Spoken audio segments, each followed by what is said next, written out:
Hello, dear judges. I'm Qiuyu from Shanghai, China, and today I will analyze Jakarta's land subsidence, flooding, and water management challenges. Jakarta, the capital city of Indonesia, is sinking at an alarming rate of 25 centimeters per year, causing frequent flooding and also threatening the residents over there. This is worsened by the frequent flooding and also the water shortages since 2011.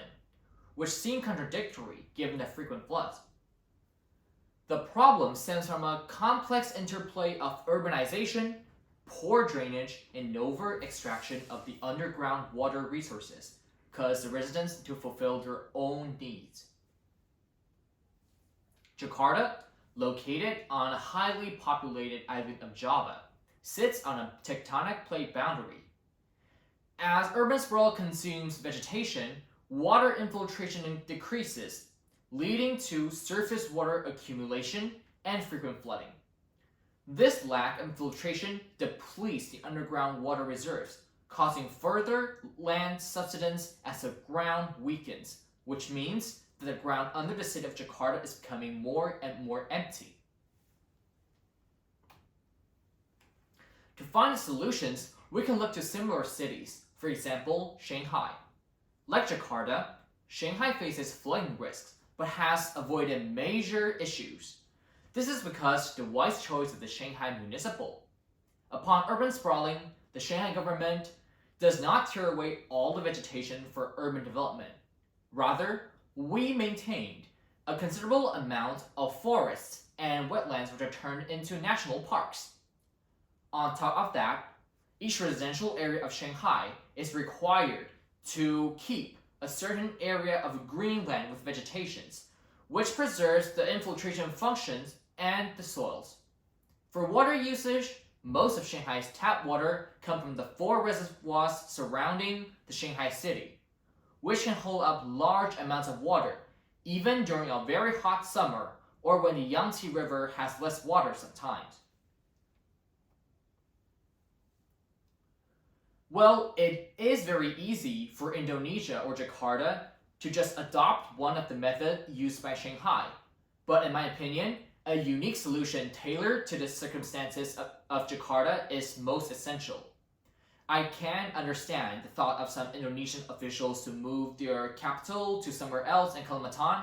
However, we can easily find a problem of it. It is the way that only avoids the impact but does not solve the problem from the root cause. Jakarta is now sinking at an alarming rate of 25 centimeters per year, which means that by 2030, those areas most near to the sea will have already been underwater, making thousands of people homeless. This means that without a constructive measure to truly solve the problem of uneven distribution of water and the poor city drainage system, flood and land subsidence tend to come again and again. Without addressing root causes of the poor water management, subsidence and flooding will persist, making it an inadequate long-term solution. I propose some potential method that might work. Building dams is the first one. It could manage the water, but Jakarta's tropical rainforest climate makes dam unsuitable. Seawater desalination is also another strategy learned from the nearby countries such as Malaysia and Singapore. However, it is extremely difficult to install and very, very costly. It will be a large financial burden for the Indonesian government. The most viable solution, in my opinion, is the wastewater treatment and rainwater recollection. We all know that Indonesia is facing a kind of weird problem of experiencing a buttload of water every year, but still suffering from water shortages. The first part of this method is to build more wastewater treating factories. Household wastewater is not likely to contain hazardous substances or chemicals, so they can remain in a relatively healthy state after thorough treatments, so they can directly go back to the tap water system. This is called the household water recycle.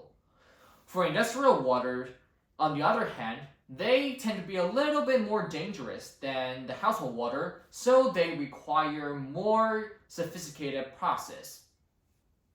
After processing, they will not go directly to the household water recycle because there's still danger, but they can instead go to the underground aquifers which have already been polluted.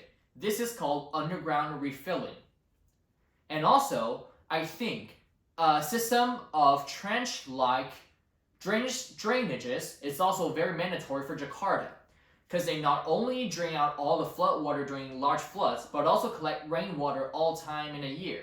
Well, for the flood water, they're more turbid and they tend to contain some infectious disease bacteria, so their best home is to go with the industrial water cycle. They'll get emitted directly into the sea after certain kinds of process, or they will go to the refill of the aquifers underground.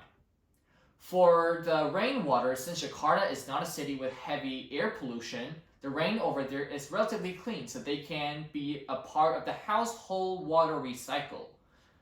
What's more, the process required over here is very easy, including coagulation and disinfection, which is very cheap and will not be a burden for the Indonesian government. In conclusion, Jakarta must address its water management issues to prevent future disasters.